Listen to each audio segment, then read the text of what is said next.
Hello, friends. Warm welcome to Ansarkari. And on this newspaper, that is 18th February, we are going to speak about some important areas. सबसे पहले, with respect to an incident recently of cooperative banks regulation, higher bank deposits क्या होने चाहिए?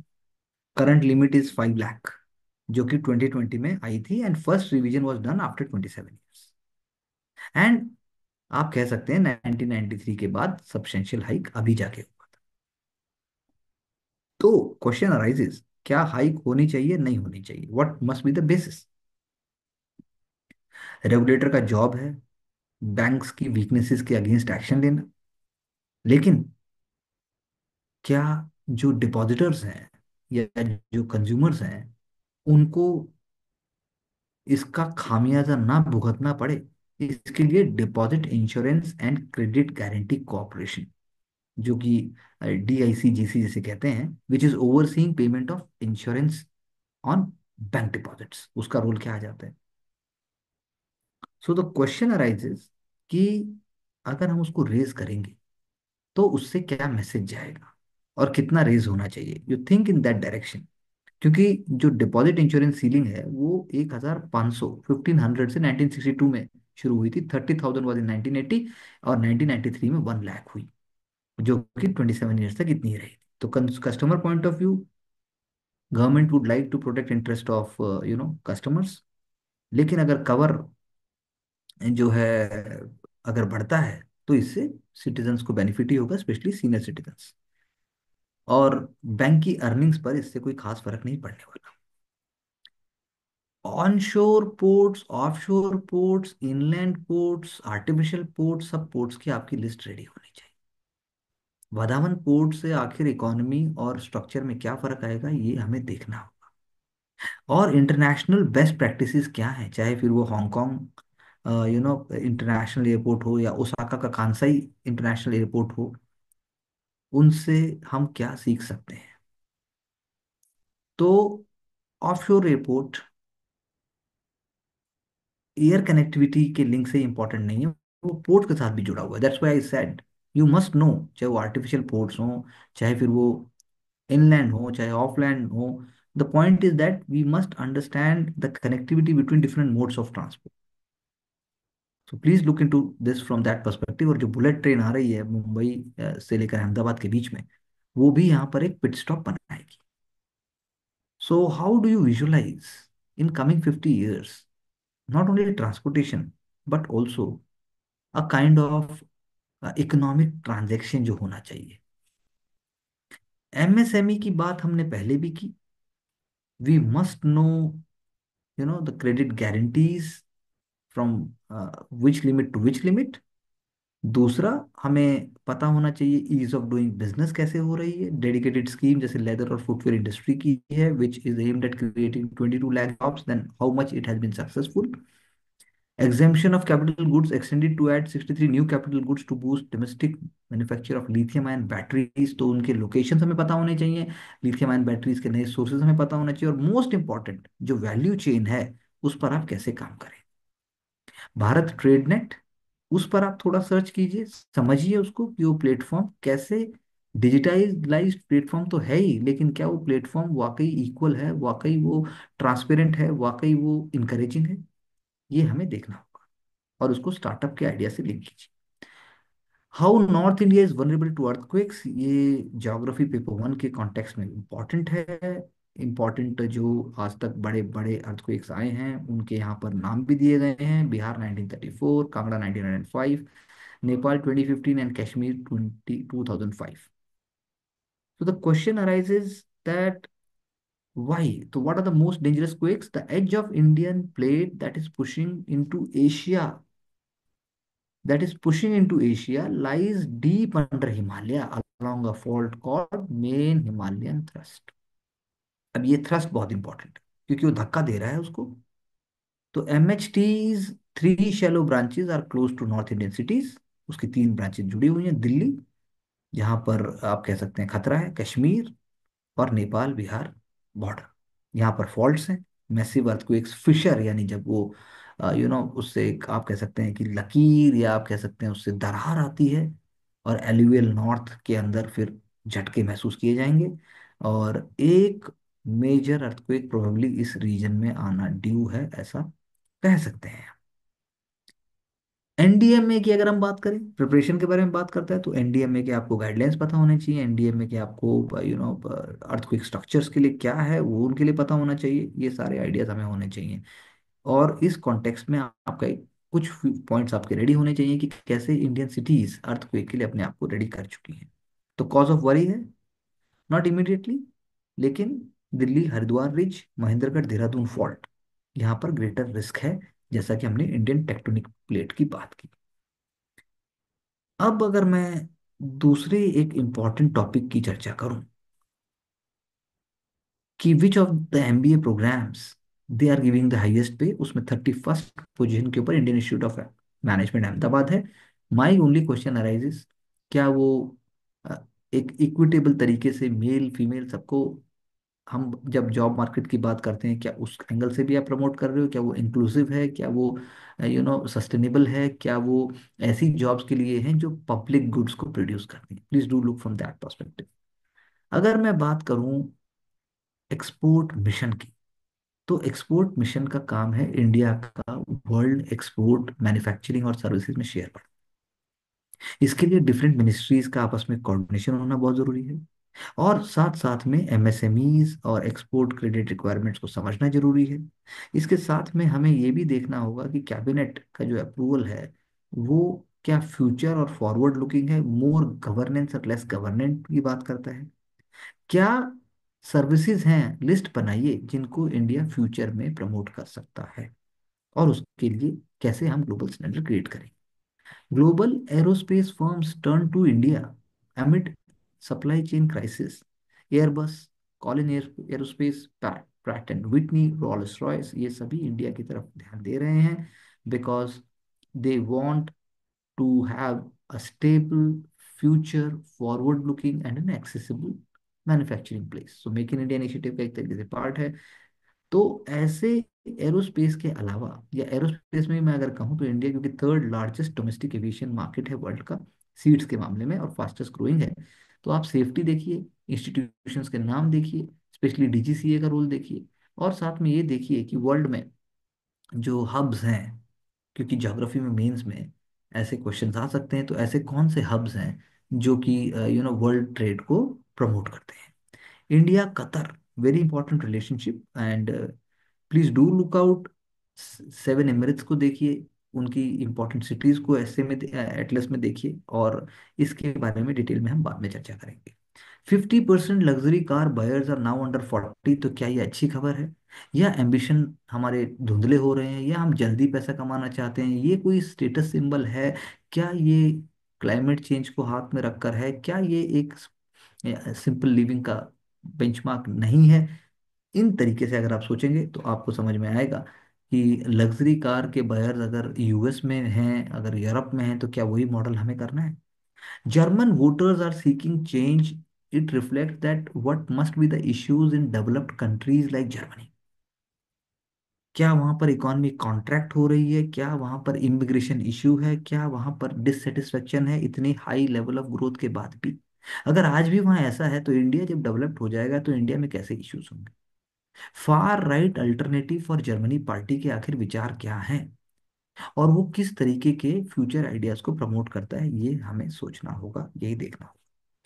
अगर मैं बात करूं, employees provident fund organisation की, एक प्रीमियर सोशल सिक्योरिटी ऑर्गेनाइजेशन है जिसके 300 मिलियन अकाउंट्स हैं, और जिसकी 74 मिलियन फॉर्मल सेक्टर में वर्कर्स हैं। अगर हम उनके की एरियाज की बात करते हैं, as a government case study ethics में जब आप इसको देखेंगे, या फिर आप इसको एसए के पर्सपेक्टिव से भी नोट कर लेंगे, और जनरल स्टडीज पेपर 1 और 2 में भी इसके एक दो एलिमेंट्स आ सकते हैं, apart from sociology, and also an example in economics optional paper 2, or even in case of public administration। तो पेंशन रिफॉर्म्स एक ही इंपॉर्टेंट पॉइंट है। Auto settlement of PM PF claims, ये भी एक इंपॉर्टेंट पॉइंट है। IT and database reforms भी हो रहे हैं। सिंप्लीफिकेशन ऑफ प्रोसेसेस, ये भी हो रहा है। सिंप्लीफिकेशन ऑफ क्लेम प्रोसेसिंग, इसको भी उन्होंने डिटेल में समझाया है। And most importantly new era of efficiency, transparency and accessibility हम देख सकते हैं कि इस तरफ आ रही है आईटी ड्रिवन होने के बाद। यानी बीच में जो करप्शन और जो डिलेज हैं उनको अब हम पास्ट का आइडिया मान सकते हैं। सो ये की रिफॉर्म्स हैं, जैसे process of application of pension on higher wages. 17 lakh से ज्यादा जो पेंडिंग एप्लीकेशंस थी वो रैपिडली प्रोसेस कर दी गई। तो what you have to understand the working of EPFO, क्योंकि ये एक बहुत ही क्रूशियल और लेसर नोन एलिमेंट है जब बात आती है एक्सेसिबिलिटी की और टेक्नोलॉजी को लिवरेज करने की। Low wage labour needs a quantum leap in पे।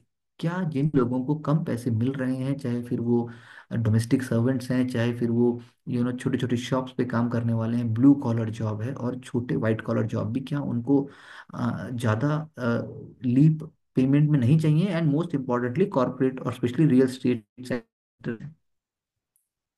क्यों? क्योंकि यदि आपको अपने शहर से दूसरे शहर जाना पड़ता है, गांव से बहुत दूर दूसरे राज्य में आपको जॉब करनी पड़ती है, और आपको अपने गांव में ही राशन मिल रहा है, और अगर आपको बिजली फ्री मिल रही है, आपको पानी भी मिल रहा है, आपके जाने का इंसेंटिव आधा हो जाता है। लेबर शॉर्टेज का ये एक इशू हो सकता है।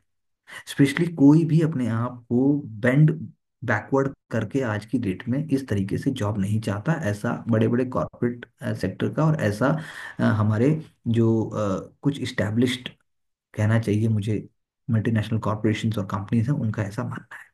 ओपन मार्केट है, राइजिंग अगर प्राइस होगा तो सप्लाई भी उससे अट्रैक्ट होगी, और अगर सप्लाई अट्रैक्ट होगी तो आप समझ लीजिए उसी से जो है चेंज चलेगी। लेकिन ह्यूमन ऐसे बिहेव नहीं करता। ह्यूमन जो है, जब राइजिंग प्राइसेस की बात आती है या फिर जब ग्रेटर सप्लाई की बात आती है, तो वो जो है पीछे झुकने की बात पे आ जाता है, वो आगे नहीं बढ़ना चाहता। क्योंकि लेबर शॉर्टेज, क्योंकि उसका मन भरा, उसको रिलैक्स हुआ और वो आराम से अपना माइंडसेट चेंज हो गया, स्पेशली आफ्टर पोस्ट कोविड। तो चैलेंज है मार्केट के लिए लो वेज लेबर की, क्योंकि एक इन्फ्लेक्शन पॉइंट आ जाता है कि कितने पॉइंट तक वो झुकने को तैयार है, उसके बाद वो अब नहीं झुकेगा। So these are some of the elements जिसकी हम बात करें कि जिसका उत्तर बिहेवियरल चेंज में भी है। सुप्रीम कोर्ट का भी कहना है कि पैरासाइटिक जनता हमें पैदा नहीं करनी चाहिए। पैरासाइटिक जनता, पैरासाइटिक व्यवहार होगा, उससे समाज और देश का लास्ट में नुकसान। हरियाणा चीफ सेक्रेटरी जोशी नए इलेक्शन कमिश्नर हैं, इसकी हमने पहले भी चर्चा की, और अभी भी ऑलरेडी ये issue is in the supreme court. लेकिन जो prime minister, leader of opposition और होम मिनिस्टर और एक member nominated by the prime minister, उसकी जो कमेटी है, उन्होंने नए इलेक्शन कमिश्नर को अपॉइंट किया, नई सीईसी जिसकी बात होनी चाहिए। ऐसा कि हमने देखा कि सुप्रीम कोर्ट में केस होने के बावजूद भी ऐसा किया गया। तो ये अपने आप में एक इशू है, ऑनगोइंग इशू है, it's a developing story, it's a developing idea. हम इसको फिर देखेंगे। JNK court convicts faith healer, बिल्कुल करेंगे। गलत तो गलत है, चाइल्ड एब्यूज के लिए कोई भी सजा कम नहीं है, रेयरेस्ट ऑफ रेयर कैटेगरी में भी ये जाता है। समाज में बहुत जरूरी है आने वाले भविष्य को किसी भी कॉज पर बचाना, और उसके लिए कोई भी कदम उठाए जाने चाहिए। Metro stations are using a new calorie counter steps so that लोगों को प्रमोट कर सकें, ऐसा यहाँ पर भी हो रहा है। ऐसा ऑफिसेज के कंस्ट्रक्शन में भी होना चाहिए, और ऐसा फ्यूचर वर्क और माइंडसेट में भी ऐसा होना चाहिए। ये इनिशिएटिव लाइफस्टाइल फॉर एनवायरनमेंट के साथ लिंक करता है। Social justice, not just quota. यदि हम मुस्लिम्स की बात करें तो यहाँ पर ऑनरेबल योगेंद्र यादव जी ने अपने विचार दिए हैं। उन्होंने कहा है कि रिजर्वेशन जो है वो फ्यूचर फ्रेम दिखाता तो है जस्टिस का मुस्लिम्स के लिए, लेकिन सिर्फ फ्यूचर, सिर्फ रिजर्वेशन से कुछ नहीं होने वाला। उनका ये भी मानना है कि अगर रिजर्वेशन आप ओबीसी के अंदर उनको देते हैं, जैसे कि कुछ स्टेट्स के अंदर है भी, ओबीसी के अंदर भी ओबीसी और एक्सट्रीमली बैकवर्ड क्लास जो है वो भी आ जाती है, तो उसके अंदर हम कह सकते हैं कि एक ये लीगल और कॉन्स्टिट्यूशनल इशू हो जाता है रिजर्वेशन का। और क्या रिजर्वेशन ही एक रास्ता है? लेकिन सोशोलॉजिकल पर्सपेक्टिव से जब आप देखते हो तो उनकी पढ़ाई, उनका मेन स्ट्रीम जॉब में पार्टिसिपेशन, उनका मेन स्ट्रीम लाइफ में पार्टिसिपेशन, ये बहुत इंपॉर्टेंट है। जो शेड्यूल कास्ट हमारी कम्युनिटीज़ हैं, उसी की तरह जो मोस्ट बैकवर्ड अनटचेबल मुस्लिम्स हैं, उनकी हालत और भी खराब है। उसके लिए अफर्मेटिव एक्शंस होने चाहिए। तो 3 रीजन इन्होंने बताए हैं। लीगल कॉन्स्टिट्यूशनल इशू, पहली बात तो constitution does not allow explicitly कि रिलीजियस कम्युनिटी को रिकॉग्नाइज किया जाए, सोशली और एजुकेशनली बैकवर्ड क्लास। दूसरा, जुडिशरी ने इस आइडिया को रिजेक्ट कर दिया। धीरे धीरे सोशोलॉजिकल इशू, मुस्लिम्स जो है होमोजेनियस कम्युनिटी नहीं है, उसके अंदर भी हंड्रेड्स ऑफ बिरादरीज हैं, सोशल एजुकेशनल इकोनॉमिक प्रोफाइल सबकी अलग अलग है, जैसे हिंदू कास्ट में होता है। और तीसरा पॉलिटिकल इशू है, रिजर्वेशन फॉर मुस्लिम जो है वो उसका जो है पूरे भारत में विरोध किया जाएगा, तो इसीलिए वो चीज़ नहीं चाहिए। सो द क्वेश्चन इज कि एक स्पेशल अप्रोच होनी चाहिए, टारगेटेड इंप्रूवमेंट पब्लिक इंफ्रास्ट्रक्चर का होना चाहिए, पढ़ाई की बात होनी चाहिए, और जॉब्स और स्किल्स की बात होनी चाहिए, और किसी भी तरह का रेडिकलाइजेशन का कोई स्कोप नहीं होना चाहिए। प्राइवेट सेक्टर का भी रोल होना चाहिए, that is what we can say on the key point. US Russia to hold talks in Saudi Arabia, it is also happening. So हमें समझना क्या होगा कि यूएस का क्या रोल है, यूएस की पहले की पॉलिसी क्या रही है, और यूएस और रशिया के अलावा ईयू का क्या कहना है। ये हमारे लिए बहुत इंपॉर्टेंट होगा, and we will see it in the next interaction. Because यहाँ पर सिर्फ एक डेवलपिंग बात है कि यूएस रशिया टाइज में जो की शिफ्ट आया है, जो लास्ट 10 ईयर्स में अगर हम बात करें, तो कोई चेंज आया, एक डिकेड को आप देखिए, और फिर उसके बाद मैं तो कहूंगा आईआर जब हम करते हैं तो 1950 से लेकर अब तक कैसे वो इवॉल्व हुआ वो देखना जरूरी है। इंडो यूएस कॉपरेशन के अंदर जब हम बात कर रहे हैं जॉइंट एसएमआर पुश जिसकी बात है, ये अपने आप में लार्ज स्केल लोकलाइजेशन, यानी वहाँ की टेक्नोलॉजी होगी, हमारे यहाँ पे उसको किया जाए, टेक्नोलॉजी ट्रांसफर होगा, और उससे अपग्रेड भी किया जा सकता है ऑलरेडी एग्जिस्टिंग स्ट्रक्चर्स को और नए स्ट्रक्चर्स को भी। वैसा होने से कंटिन्यूटी बनती है, कॉन्फिडेंस आता है, और इंडिया के अंदर जो स्मॉल रिएक्टर टाइप्स हैं, जैसे 220 मेगावाट एनर्जी के pressurised high water heavy water reactors हैं, और द प्रॉब्लम है उसकी टेक्नोलॉजी से, क्योंकि वो हैवी वाटर के ऊपर है, नेचुरल यूरेनियम के ऊपर है, वो जो है प्रेशराइज रिएक्टर जिसको पीडब्ल्यूआर बोलते हैं, पीडब्ल्यूआर जो है लाइट वाटर रिएक्टर है, दोनों का आपको फर्क पता होना चाहिए। Please do Google and you can discuss with me in our personal interactions also. PHWR और पीडब्ल्यूआर दोनों का फर्क है, ये आप देख लीजिए। एसएमआर जो है डिपार्टमेंट ऑफ एनर्जी ने उसको ऑलरेडी बोला कि वो अभी बात कर रहे हैं, और वो जो है एक तरीके से रिवॉल्यूशन स्टेप होगा। एसएमआर जो है वो इंडिया में आने के बाद आप कह सकते हैं कि एक तरीके से इंडिया के पास एक अपॉर्चुनिटी होगी, और इंडिया उसमें ग्लोबल लीडरशिप भी ले लेगा। चाइना जो है वो भी एक इम्पॉर्टेंट प्लेयर है, लेकिन एसएमआर जो है वो अपने आप में बाकी जो साउथ की कंट्रीज हैं, बाकी जो ग्लोबल साउथ है, उसके साथ भी इंडिया का बहुत इंपॉर्टेंट एक डिप्लोमेटिक स्टेप हो सकता है in the longer. Nuclear generation जो है एक इम्पॉर्टेंट इंडिया यूएस पार्टनरशिप का पार्ट है, टेक्नोलॉजी हमारे पास आएगी, और इंडिया जो है वो मेन स्ट्रीम कमर्शियल जैसे न्यूक्लियर वर्ल्ड है, जैसे कोरिया और चाइना, उसकी तरह हम भी उसका पार्ट हो जाएंगे अगर ये सारी चीज़ें हमारे पास आ जाती हैं, ऐसा हम कह सकते हैं। तो इंडिया में दहेज हो गया, वहां पर ये हो रहा है, please do look for the places. उसके अलावा 123 एग्रीमेंट जो हमने साइन किया था 2007 में, वो एक्सप्लिसिटली एम करता है कि इंडिया को फुल न्यूक्लियर एनर्जी कोऑपरेशन दोनों साइड्स के बीच में हो, और उसके अंदर न्यूक्लियर रिएक्टर्स भी होंगे, न्यूक्लियर फ्यूल साइकिल की बात भी होगी, इनरिचमेंट भी होगा, रिप्रोसेसिंग भी होगी, लेकिन उसमें ज़्यादा प्रोग्रेस नहीं हुई। अब अगर हम बात करें, तो पब्लिक प्राइवेट इनिशिएटिव के कारण SMR 100 स्मॉल मॉड्यूलर रिएक्टर जिसकी हम बात कर रहे हैं, वो अपने आप में हमें वो पोटेंशियल देता है, उसके प्रोजेक्ट्स होंगे, साथ साथ में जो है कमिटमेंट क्लीन एनर्जी का है वो भी पूरा होगा, कैपेसिटी भी धीरे धीरे इंक्रीज हो जाएगी, मतलब number of reactors can be more, और न्यूक्लियर एनर्जी जो है कॉमर्शियली कॉम्पिटेटिव भी हो जाएगी, ऐसा हम कह सकते हैं, और वो पूरी तरह से सेफ भी है। So these are couple of ideas, but do look out, Canada क्या दे रहा है, फ्रांस क्या दे रहा है, यूएस क्या दे रहा है, किसके क्या नाम है, किसकी कौन सी एनर्जी है। बैंडेड अगर हम यूज करते हैं तो प्लांट्स के लिए भी यूज होती है, that is the only fact over है कि bacterial cellulose can be used as bandage to significantly improve healing and regeneration in plants, ऐसा रिसर्चर्स ने बताया। क्योंकि बैक्टीरियल सेलुलोज जो है एक नेचुरल पॉलीमर है, वो वाइडली यूज होता है ह्यूमन मेडिसिन में, और उससे वुंड हीलिंग में यूज किया जाता है, उसका आप एग्रीकल्चर में भी यूज कर रहे हैं, क्राफ्टिंग में भी यूज कर रहे हैं, that is one of the thing which you can think from the examination perspective. US position on Ukraine NATO shifts a recall. अब पर्सपेक्टिव ये है कि 1990s में जब यूएसएसआर का डिसइंटीग्रेशन होता है, तब यूएस की नेटो को लेकर क्या पोजीशन थी, और वो पोजीशन क्या आज भी सेम है। वो पोजीशन सेम नहीं है, नेटो ने अपने आप को ईस्टवर्ड प्रमोट किया, और जो अर्स्टवाइल यूएसएसआर की जो कंट्रीज थी जो डिसइंटीग्रेट हुई और जो सेपरेट कंट्रीज बनी, many countries became part of NATO. Do make a list, आप लिस्ट बनाइए, मुझे दिखाइए, हम बात करते हैं। और साथ साथ में अब लेकिन यूएस की जो पॉलिसी, मतलब यूएस की जो अभी की पॉलिसी है, वो कहती है कि नहीं भाई, हम जो लास्ट माइल है, यानी यूक्रेन जो लास्ट बैरियर है, उसको हम नेटो का पार्ट नहीं बनाएंगे। एंड दैट इज वाई आप कह सकते हैं यूएसएसआर की पोजीशन, रशिया की पोजीशन डिफरेंट है, प्रिकैरियस है। उसने इसीलिए 2014 में पुतिन ने जो है स्ट्रेटेजिकली वाइटल क्रीमिया को एनेक्स कर लिया, और अल्टीमेटली डॉनबास को 2022 में अटैक कर दिया, उसे भी ले लिया।